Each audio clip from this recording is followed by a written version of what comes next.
അദ്ദേഹം ആരെ വേണമെങ്കിലും വിളിച്ചോട്ടെ. അദ്ദേഹം അദ്ദേഹം കോഴിക്കോട് അങ്ങാടിയിലേക്ക് കൂടി നടന്ന് എല്ലാ കാര്യങ്ങളും നിർവഹിച്ച് മുട്ടായിയും അതുപോലെ തന്നെ അലുവയും എല്ലാം വാങ്ങിപ്പോയ ചിത്രം മുഴുവൻ മാധ്യമങ്ങളും വലിയ രീതിയിൽ പ്രചരിപ്പിച്ചല്ലോ. ഇതിപ്പോ നീലമേലുള്ള കടയുടെ മുമ്പിലും കേരളത്തിലല്ലേ ഇങ്ങനെ നിൽക്കാനും ഇരിക്കാനൊക്കെ പറ്റുള്ളൂ. അതവിടെ ഇരിക്കട്ടെ.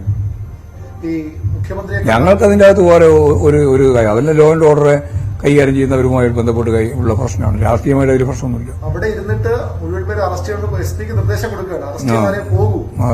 സാധാരണ പോലീസ് സ്റ്റേഷനിലൊക്കെ കുത്തിരിപ്പ് സമരം വരുമ്പോൾ നേതാക്കൾ ആവശ്യപ്പെടുന്നതാണ് ഞങ്ങൾ അറസ്റ്റ് ചെയ്യണം, പുറത്തു വിടണം, അങ്ങനെയൊക്കെ. അങ്ങനെ ഗവർണർ വാങ്ങുകയാണ്. എത്രത്തോളം ഇത് ആശാസ്യമാണ്? അല്ല, ഗവർണർ നിലവിട്ട നിലപാടാണ് സ്വീകരിക്കുന്നത് എന്ന് ഇന്നലത്തെ പത്രസമ്മേളനം ഞാൻ തന്നെ വ്യക്തമാക്കിയതാണ്.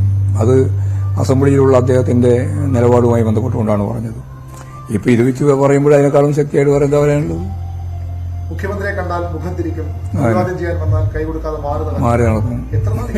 മുഖ്യമന്ത്രിയും ഗവർണറും തമ്മിൽ ഇങ്ങനെ ഒരു പോരടിക്കുമ്പോൾ അല്ല, ഞങ്ങൾക്ക് പോരടിക്കേണ്ട യാതൊരു കാര്യമില്ല. ഒരു പോരാട്ടവും നമ്മൾ തമ്മിലില്ല.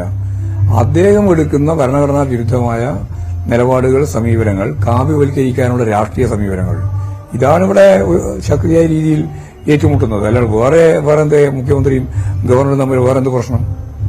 അദ്ദേഹം എടുത്തുകൊണ്ടിരിക്കുന്ന നിലപാടുകളെല്ലാം സൂക്ഷ്മമായിട്ട് പരിശോധിച്ചു നോക്കിയാൽ കേന്ദ്ര ഗവൺമെന്റിന് സ്വാധീനമില്ലാത്ത സംസ്ഥാനങ്ങളിൽ, എല്ലാ സംസ്ഥാനങ്ങളിലും ഗവർണർമാര് രാഷ്ട്രീയ ഉപകരണമായിട്ട് മാറി പ്രവർത്തിച്ചുകൊണ്ടിരിക്കുകയാണ്. അതിന്റെ ഒരു ഭാഗമാണ് ഇവിടെയും. ഇവിടെയാവുമ്പോൾ, കേരളത്തിലാവുമ്പോൾ കാവ്യവൽക്കരണം എങ്ങനെ സംഘടിപ്പിക്കാമെന്നാണ് ഉന്നത വിദ്യാഭ്യാസം ഉൾപ്പെടെയുള്ള മേഖലയുമായിട്ട് ബന്ധപ്പെട്ട് അദ്ദേഹം ചർച്ച ചെയ്തുകൊണ്ടിരിക്കുന്നത്.